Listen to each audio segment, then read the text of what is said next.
Welcome to Looking at Lucasfilm, the podcast with a different perspective on the world of Star Wars, Indiana Jones, and all of the other entities that George Lucas, Kathleen Kennedy, Dave Filoni, Jon Favreau, and the rest of the team at Lucasfilm have dreamed up over the past 40 years. I'm entertainment writer Jim Hill, and my co-host, the one and only Dan Z. He and I are recording this on Thursday, January 7th, 2021. Been a while since Dan and I recorded a new Looking at Lucasfilm, but you heard about Tom Kane, right? I did. Tom Kane is a good guy, and something really awful happened to him. Feel free to share, of course.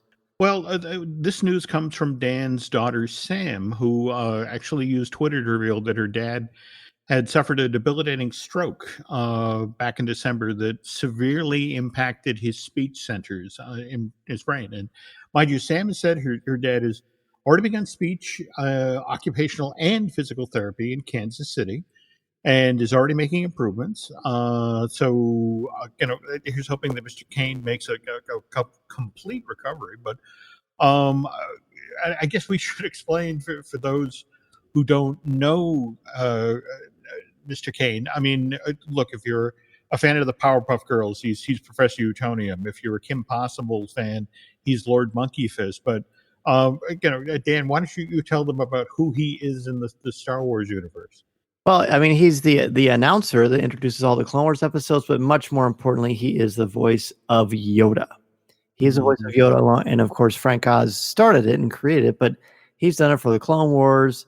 He did it for a lot of the Lego stuff, a ton of the video games. He's just a wonderful man. He actually recorded some promos for me for Coffee with Kenobi years ago. And so now I really hope he gets all his full faculties back because, I mean, he's such a talented guy.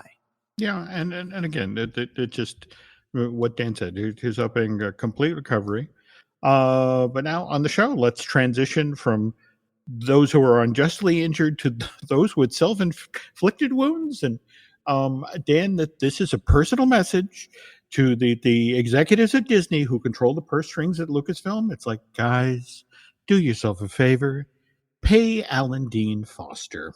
All right, I mean, literally, go into the office today and cut this ailing 74-year-old author a very sizable check. Pay Alan everything you owe him, and then some. When it comes to the royalties that Mr. Foster is owed for those Star Wars books through Lucasfilm, likewise the Alien books. Because honestly, I mean, I'm sure you've been seeing the stories that have been out there with Alan doing interviews about what's going on with Disney and them not paying his back royalties. And it's like every day, it's another story that Disney really wished didn't happen. Yeah, well, how did this even start? Like, how did it even come to light? I don't even. Well, the interesting part of this is it actually dates back to when Disney bought Lucasfilm back in 2012. And evidently, the way it works is that Lucasfilm had been paying Alan regularly for the various Star Wars books that he'd written, but again, you have to understand that Disney is a company full of very ambitious people who are, a lot of them are getting a job at Disney and then moving on to somewhere else in the entertainment business, but they want to make their name while they're at Disney. And so evidently what happened is this young, ambitious executive decided, well, I can save some money for Lucasfilm by not honoring these contracts that Lucasfilm, did in the past. And because we just bought the company, we have the option of doing that. But it's just one of these things where it's like, they did this to the guy who George Lucas himself sought out to write the very first Star Wars book, coupled with the fact that, this is a guy who, his wife has health problems. He's been dealing with an especially aggressive form of cancer.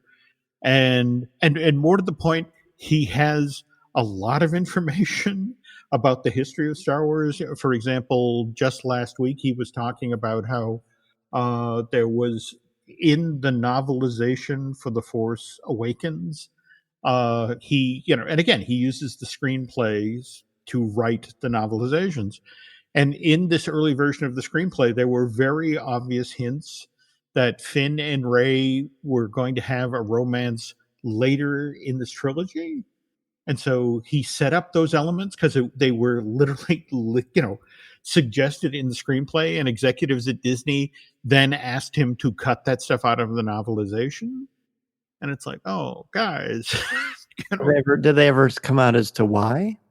no, again, it's just, this is the problem. It's like, how there's that old,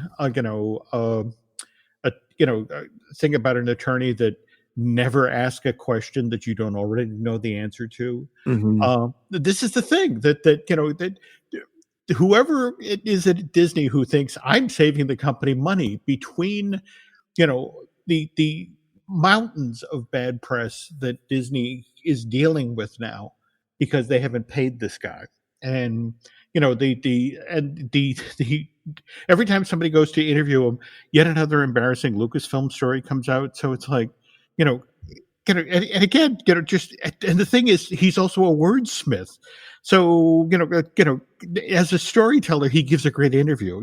For example, he's talking about what's happening to his royalties. It's like, this is what happens when this is what gargantuan corporations often do: ignore requests and inquiry, hoping that the petitioner will just go away. And it's like, damn, long story short, Alan Dean Foster isn't going away, which is why, and this thing that makes me crazy. Disney had this sort of thing happen back in the mid 1980s. There was a daycare center in Florida that had the outside of their buildings. In fact, I guess there were a trio of daycare centers, but they painted Disney characters on the outside of the building, and Disney's attorneys came down on them like a ton of bricks. And it's like, we're going to sue you, and you have to pay royalties, and immediately paint over that art. And it launched weeks of bad publicity for the company. And particularly embarrassing was the fact that Universal immediately stepped up and said, well, I'm sorry you're having that issue with Disney. Can we send our professional artists down to paint the outside of your building, with our characters? And it's just, again, it was one of these things where it's like somebody thought, I'm going to do the penny wise thing here. I'm going to make some, I'm going to save some money for the company. And now Not the Pennywise from Stephen King. Yeah, no. Though, to be honest, that's the only thing that could make this worse. That's if Disney's attorney in this situation with Alan Dean Foster turned out to be Pennywise. Anyway, we were talking about books. So we just officially had the launch of Star Wars High Republic 2 days ago. And I noticed from some of the stuff you've been posting on Twitter, as well as over at Coffee with Kenobi, you've read a number of these books so far. What is your take on the High Republic? I think it's really cool. I think it's quite refreshing. Charles Soule kicks it off with Light of the Jedi, and he's such a gifted craftsman. Speaking of wordsmiths, I mean, his work on the Darth Vader second run and the Poe Dameron comic and the other stuff he's done is just great. And he sets the stage and introduces stuff with the Jedi and the Force that I think are really fascinating. It takes place 200 years before the Phantom Menace. With this cataclysmic event, and like the first 100 pages is the build up to the event, and the pacing is just so breakneck. It's almost like a white knuckle read. It's absolutely fabulous, and they're all very entertaining. And I'm really curious to see how fans take to it once they consume all of them. And because right now there's 2 out, there's 3 if you count a kid's book for like ages 6 to 8. And then we're going to have Claudia Grays is going to come out in February, and I interviewed her for StarWars.com to talk about that one. Oh, cool. And we've got basically a book a month for a while, so it's really, really cool. Have you pre-ordered them or ordered them? Well, to be honest, no. That in fact, though, just tonight, my Star Wars book order showed up at the house. In fact, I was busy chopping vegetables, and so I couldn't step away. So poor Nancy went downstairs and hauled this incredibly heavy box up into the house. I got my copy of the Taschen prequel books, book, which is just as heavy, as they promised, and full of amazing art. I'm going to have to really dig down into it over the next couple of weeks, but I figured, that was my present to me after having somewhat iffy holiday. Speaking of But books, by the way, I got your book in the mail, and I'll be returning it to you pretty soon. very cool. I'd say that's just, in fact, Drew Taylor, who's been home in Connecticut this whole time, has had my book, has not autographed it, not sent it yet. So again, that I'm glad you're working on this, because I got to get Drew to get sent his. But no. So I guess for me, to go back to the High Republic, I'm looking forward to reading these books, but at the same time, I kind of feel bad for the folks behind this effort at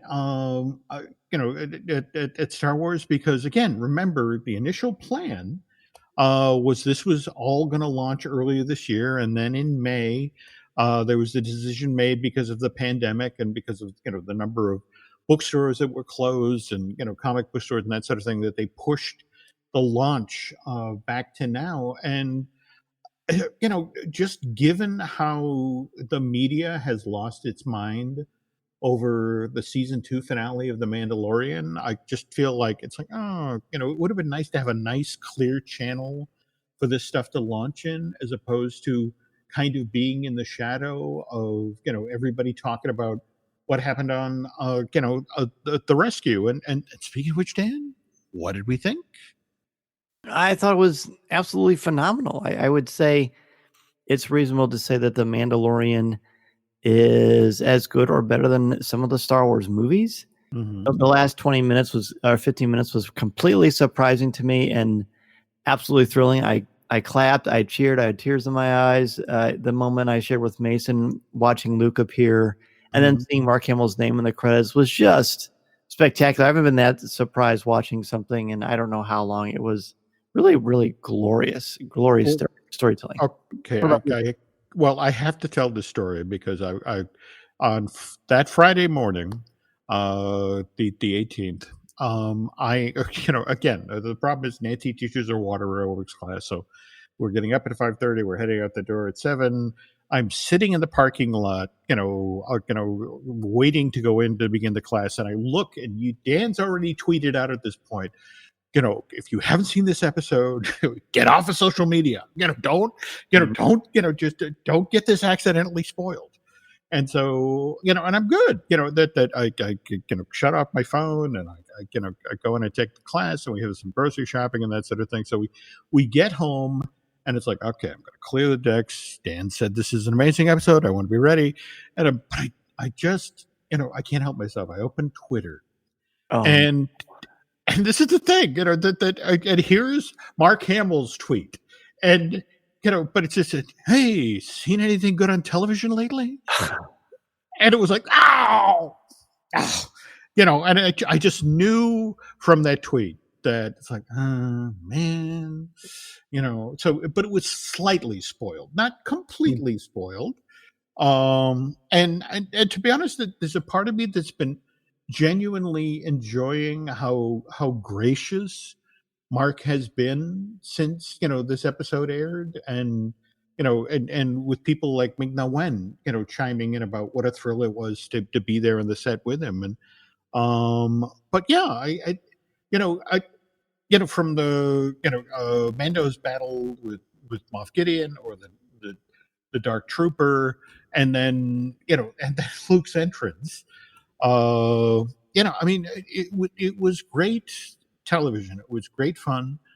More to the point, it's left our characters in kind of an interesting place. I was wondering, again, you being the English teacher and enjoying story construction the way you do, what you thought of where things left off. Well, in the tragedy, when Grogu is on that seeing stone and he's basically sending out a page to the Jedi, and it was very clear how the Force looked, the Force field literally that shows up. I thought to myself, well, I mean, if he's as important as we're led to believe, and as we've been led to believe for the past year and a half, well, it has to be Luke Skywalker. Who else is the most important, powerful Jedi that's in the galaxy during this time period? But that was a fleeting thought, because it's more of wishful thinking on my part. And so then when he did show up and he left, I thought, well, I'm legitimately stunned, because I don't know where this is going to go. But the fact that Favreau had the guts to do that, to bring in, one of the most iconic characters in pop culture history, Mm-hmm. and to execute it in that fashion was absolutely crazy. And here's something fun that you probably don't know. Mm-hmm. Steele Saunders is a Star Wars podcaster and a Star Wars personality, and he has a podcast called Steel Wars. Mm-hmm. And he had emailed me in August or September, and he said, "Hey, give me your boldest, craziest prediction for The Mandalorian season 2." Mm-hmm. And just for fun, I said, Mark Hamill shows up at the end and helps the Mandalorian and the child out, and they use de-aging technology like they did with Kurt Russell or Michael Douglas, and he shows up and saves the day. And that was a completely just a nonsense fun thing because I don't predict or that, and I was right. So he was pretty stoked. He reached out to me right away. So that was pretty fun. I'm very tempted at this point to ask you to go buy me some lottery tickets. By the way, did you catch the interview that Jon Favreau did with Good Morning America after? Yeah, and I love the fact that he had been sweating for months that this news was going to break. That every other bit of casting news for season 2 of The Mandalorian somehow got out there, and the fact that this one didn't get out, that the secret was preserved. I think that says a lot about the production team, everybody involved in the production of this, from effects to costumes all the way down, that they kept that secret. And it's pretty impressive that it happened. I mean, obviously they were able to do that with the child, but nothing else was able to be secretive. Mm-hmm. And I was happy to hear him say, yes, the Mandalorian will return with the characters you know and love, but obviously we're going to have to wait a little bit longer. And I am interested why the change and why the book of Boba Fett, because that was quite a surprising ending, which I'm still not quite sure how I feel about. What about you? Well, again, that back to Favreau, that the fact that Kathleen Kennedy and the folks at Disney feel so strongly about what John and Dave Filoni are doing. The fact that they held that back, that they had that huge presentation for the entire investment community, and they still didn't leak that was going to happen. I mean, again, that just kind of speaks volumes about the how solidly Disney and Lucasfilm are behind Favreau and Filoni, but what they're about to do with The Mandalorian. And speaking of which, the Book of Boba Fett, I'm sure you saw that Robert Rodriguez, is executive producing, and Yeah. and I loved. Did you get to see, by the way, that and I'm hoping this isn't the only installment of season 2 of Disney Gallery The Mandalorian we get, but did you see him telling the story about the tragedy that to the effect of, if this was going to be no one could guarantee to him that this was going to not be the last time we saw Boba Fett on screen, and he decided that he was going to redeem Boba Fett from the Sarlacc pit, so to speak. Right. And so, I think the way Robert describes it is there's 2 pages of script that he turned into a 9-minute long battle, where Boba was finally allowed to live up to his reputation, prove that he was the ultimate badass in the universe. I did see that, and I love that. You gotta love that kind of passion. No, I agree. And so, but yeah, just the notion of that it's Robert who loves this character, who's working on Book of Boba Fett. It's an interesting place to leave that character and to see where it goes from here. The confusing thing to me, though, is that they went out of the way to sort of redeem him / show that, yes, he's obviously not warm and cuddly, but he does have some sort of a code of ethics. But then he shows up at Jabba's palace and he wants to be the Godfather or Snoop Dogg. So I was really kind of confused by that. But obviously, we'll have to wait and see what happens. He wants to be Snoop Dogg. I did not. That's not how I interpreted that. But now I can't help but. Wow. Okay, Snoop Dogg. By the way, of course, we should mention, that Robert was working with an actor who's, played Jango Fett and now Boba Fett. Tamara Morrison. Tamara Morrison, that's right. Mm-hmm. Okay, and but it's also important to stress here that Tamara was not the first to play Boba Fett. No. Jeremy Bulloch was the first human actor. Of course, Boba was introduced as an animated character, at the Star Wars Holiday Special back in '78, and wouldn't appear in the film till Empire in 1980. And it's been a tough year for our Star Wars masked performers. We lost David Prowse in late November, and we just found out about Jeremy on December 17th. And when Dan and I get back from this break, we're going to talk a little bit about Jeremy and his part in the Star Wars universe. This episode is brought to you by LifeLock. It's Cybersecurity Awareness Month, and LifeLock has tips to protect your identity. Use strong passwords, set up multi-factor authentication, report phishing, and update the software on your devices. And for comprehensive identity protection, let LifeLock alert you to suspicious uses of your personal information. LifeLock also fixes identity theft, guaranteed or your money back. Stay smart, safe, and protected with a 30-day free trial at LifeLock.com/podcast. Terms apply. This podcast is brought to you by Carvana. Carvana lets you buy your next car on your terms. Explore a massive inventory online, filter for what matters, and find your perfect match. Then choose delivery to your home or pick it up at one of Carvana's iconic car vending machines. Every car also comes with a 7-day money-back guarantee, so you can make sure it's the right fit. Buy your car on Carvana. Delivery or pickup fees may apply. Limitations and exclusions may apply. See our 7-day return policy at Carvana.com. Carvana.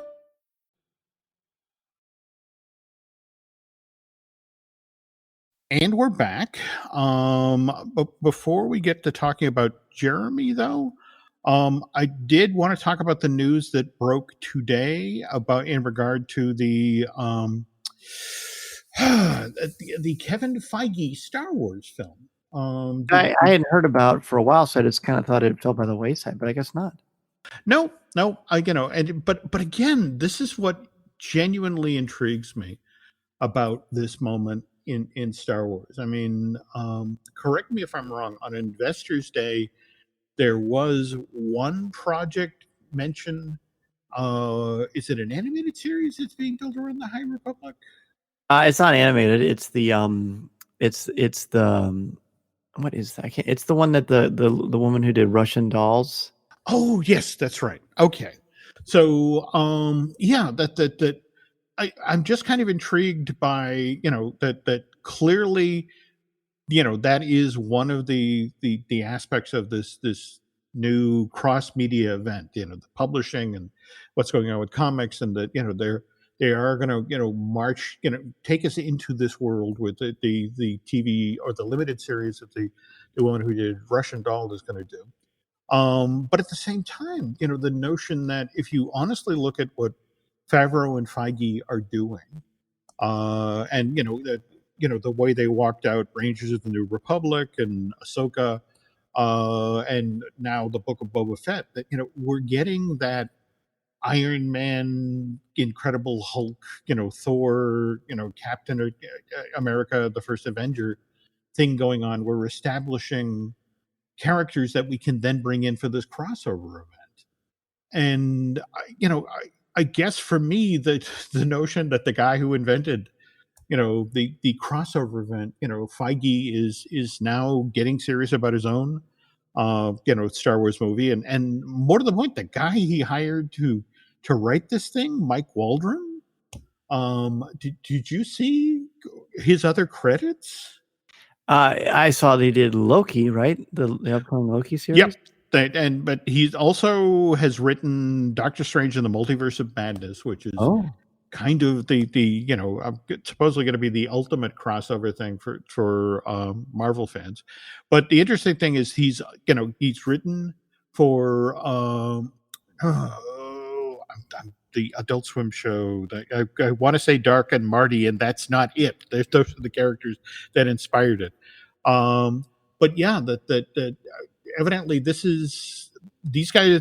One of the reasons Disney set up this deal with this gentleman is that what's inferred that he's already written his season 1 of Loki, and that one of the things they want him to come back for season 2.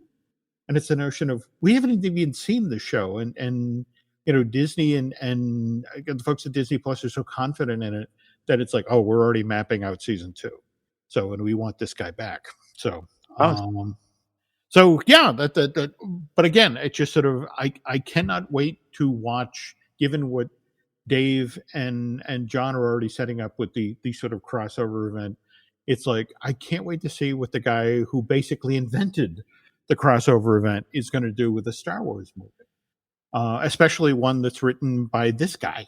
So, yeah, it could be very promising. yeah, I'm very, very, very hopeful. On the other hand, again, it's just it's tough to really talk about Jeremy Bulloch because um, I mean, I was lucky enough at God, I want to say a Comic Con. This was either 2005 or 2006. This was the same year that I got to talk with David Prowse, but I got to sit down with Jeremy. And did you ever get a chance to interview him? Did you ever get a chance to talk with him? Or I did not. Every time it was going to happen, there would always be something that came up, or we'd be like 2 shifts passing a night. But all of my friends who or do the same kind of stuff that I do, who know him, think the absolute world of him, and just think he's a great man. yeah, and it's just, well, what was so interesting about him is he was so humble. He would just talk about the fact that the reason he got the part, again, the reason he was selected to play Boba Fett is that I want to say his brother or his stepbrother is Robert Watts, who is one of the producers of the Star Wars movies. That's correct. I believe it was his brother-in-law. There we go. Yeah. Okay. And it was just a case of, one day, back at the house, Robert kind of turns his head sideways at Jeremy, and it's like, watching him, sort of stand there. It's like, hey, you have to come into work tomorrow. I got something to run by you. And it was the whole notion of, we have this character we have designed, and this scene, and again, they're working off of design of Boba Fett that was in the animated special. And the whole notion of, geez, that's going to be a tough, uniform for somebody to, or a costume for somebody to stand in. And, but again, Robert evidently looking at his brother-in-law and said, wait a minute, I think you'll fit the suit. And and that's the thing, though. To hear Jeremy talk, he totally got the job because he fit the suit. On the other hand, George Lucas himself just talked about how, no, it was his carriage. It was how he moved. That he could, the very way, he insinuated that he was the greatest bounty hunter in the galaxy was, the way he moved in that suit. And honestly, when you think about it, that the irony, in fact, he and David Prowse were very upfront about the fact that, it's like, look, what we did, was pantomime. Was it American actor Jason Weingreen? Is that who voiced Boba Fett for the films? Oh gosh, the original voice. That's an excellent question. I'm not sure. I know Tamira Morrison does it ever since 1997. Yeah. After and again with the that's George, and he's allowed, or was allowed, to do that in his universe. The creating new continuity, so to speak. I But love yeah, the original voice so much more, to be honest. oh yeah, I have to admit that there was a very Clint Eastwood spaghetti western feel to it, and but at the same time, both Jeremy and David, were very upfront about, well, I do this, David, for example, I do what I do, and then James Earl Jones comes in and does what he does. But yeah, I mean, it just sort of, and in fact, I love when he got the gig. He talked about George Lucas coming up to him and saying, "Welcome aboard."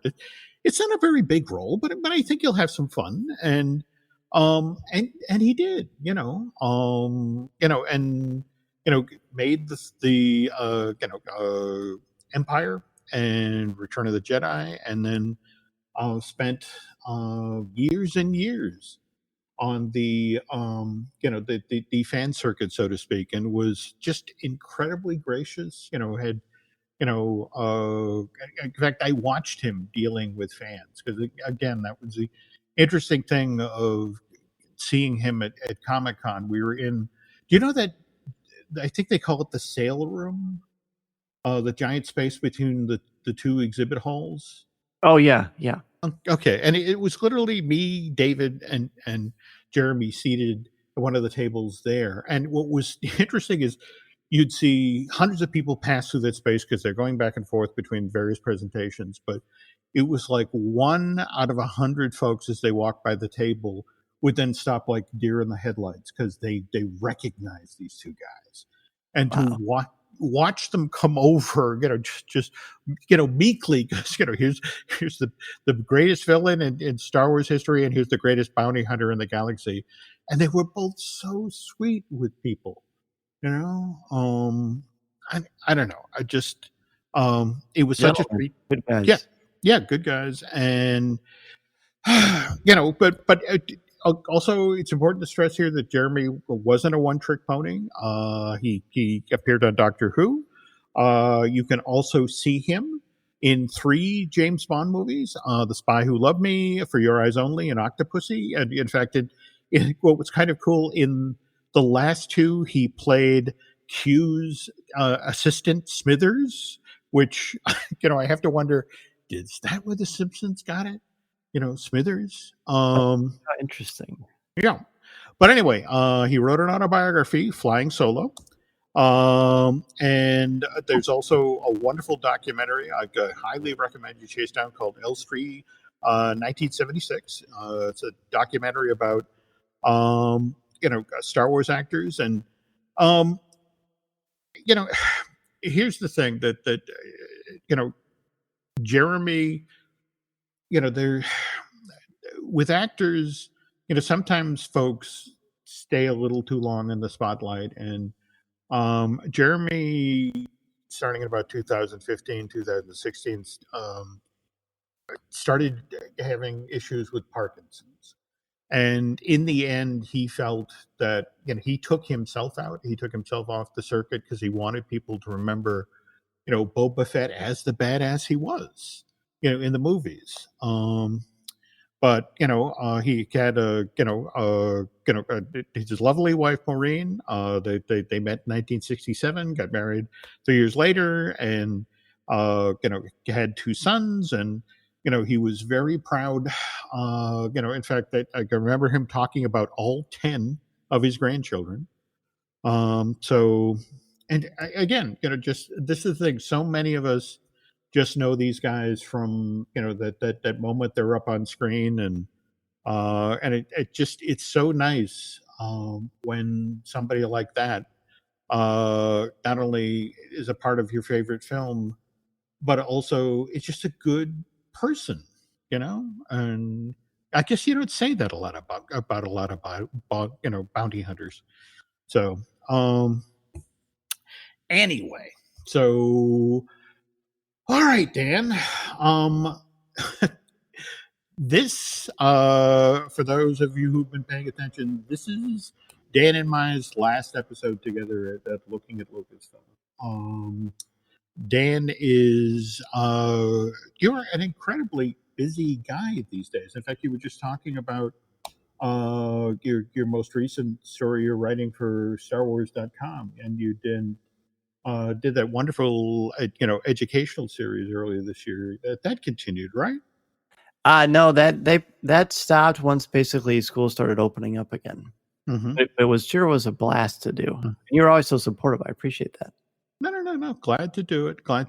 And it just, I guess for me, my biggest disappointment here is I loved finding weird little Star Wars stories to share with you. I mean, I don't know if you saw the Ross Beedman thing last week. No, you've done it again. Okay. This is okay. So in Revenge of the Sith, you remember when Anakin goes back to the temple, and they were the younglings? Oh yes. And the little boy who comes out and talks to him. Well, it turns out that little boy's name is Ross Beedman. and he's just been on Reddit talking about what it was like to shoot that scene.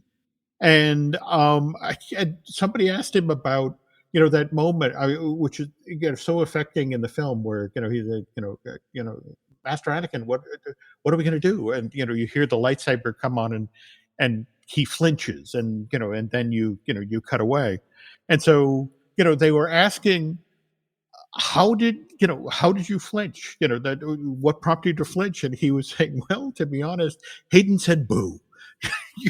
So it's like, this really scary moment in Star Wars history.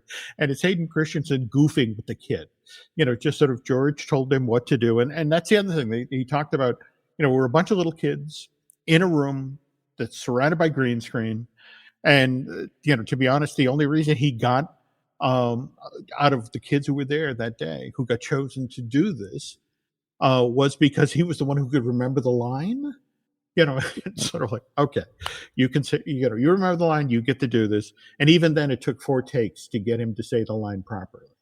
So I'd heard George say one time that he considered that sort of a metaphor for Anakin's loss of innocence, and that was very interesting. Wow. I had not heard that. They did. That said, though, Ross went on to say very nice things about Hayden. I guess they met up like 10 years later, and there's this sort of wonderful photograph of the two of them together. So no hard feelings for offing all the younglings. It's like Monty Python. Merely a flesh wound. But anyway, again, folks, I'm going to miss stuff like that, being able to share the weird little stories. But on the other hand, again, it's not like, we're stopping being friends. I'm sure we're going to continue to commit. And more to the point, Coffee with Kenobi is very, very much an ongoing thing. In fact, every time I turn around, you're launching something new over there. So speaking of which, can you talk about what's going on with Coffee Kenobi, up ahead now? Of course, but most importantly, I want to thank you again from the bottom of my heart for this opportunity to be able to share the airwaves with you for what we do this for 2 years. Does that sound right? Yeah, I think at this point we're 53 shows, something like that. Oh, so great. Yeah, about two a month for that time, and it's been an absolute joy. I've said many times, I was a huge fan of yours before. Then we had you on the show a couple of times, and then I'd reached out to you and said, hey, if you're ever doing a Lucasfilm show, I'd love to do it with you. Ha ha, hee hee. And you responded rather quickly, and then we became fast friends. And I've learned from you. I've been inspired by you, and it's been great to be on the other side of this. So, I mean, every time I talk to people, as soon as they find out that I do so many things with Jim Hill, their jaws drop because people love you so much. And I, again, want to thank you so much for the wonderful opportunity to be the host of Looking at Lucasfilm. And yes, you are certainly not getting rid of me. I'm going to be calling you and emailing you all the time.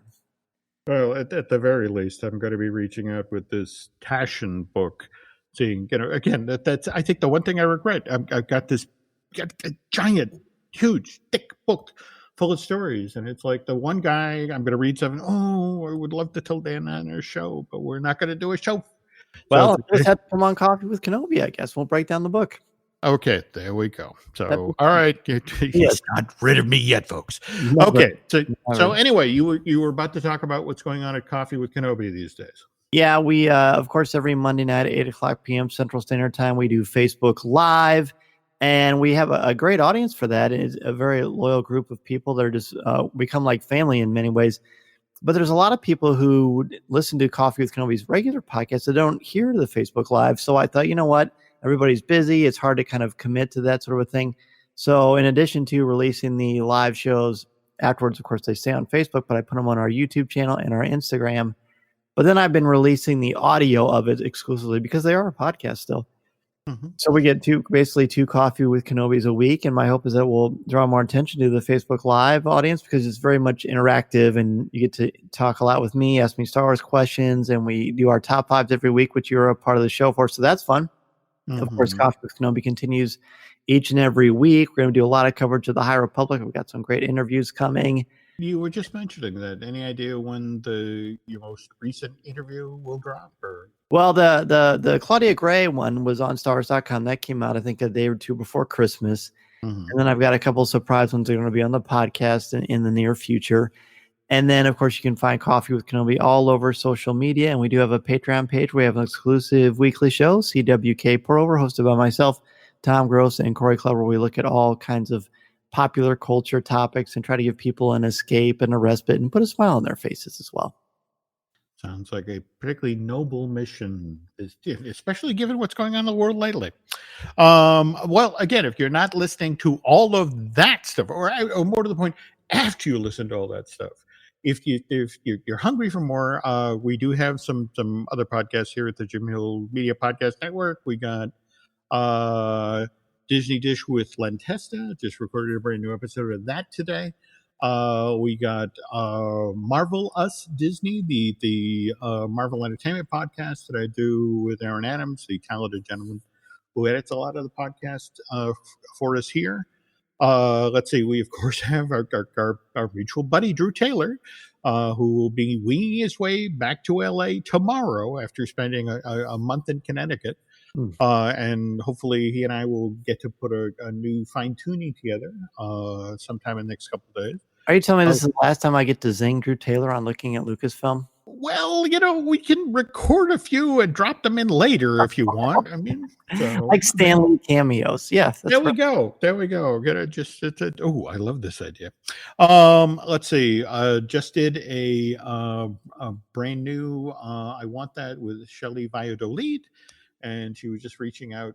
There's some new Disney stuff that we need to chat up, so we'll get a new one of those out the door. And of course, Universal Joint with Dustin Fuse. I'm hoping we get a new one of those recorded this weekend because there's a lot of Universal news going on as well.